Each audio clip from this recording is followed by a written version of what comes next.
नमस्कार मंडळी. आज म्हटलं मस्तपैकी मसुराची फक्कड अशी आमटी करावी, म्हणजे रसभाजी. तर त्यासाठी मी मसुरा सकाळी 1 फुलपात्र भिजत घातले होते.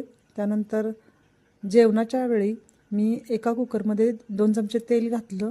त्यामध्ये जिरे मोहरी अर्धा चमचा घातला, कांदा अर्धी वाटी बारीक चिरलेला, टमॅटो अर्धी वाटी बारीक चिरलेला, त्यानंतर धणे जिरे पूड आणि हळद पूड अर्धा चमचा घातला, कांदा लसूण मसाला 3 चमचे घातले, मीठ चवीनुसार घातलं आणि ते सर्व हलवून झाल्यानंतर त्यामध्ये भिजवलेले मसुरा घातल्या. त्यानंतर आलं लसूण पेस्ट 1 चमचा घातली आणि सर्व गरागरा फिरवून घेतले. मीठ चवीनुसार घातलेले होतेच मी.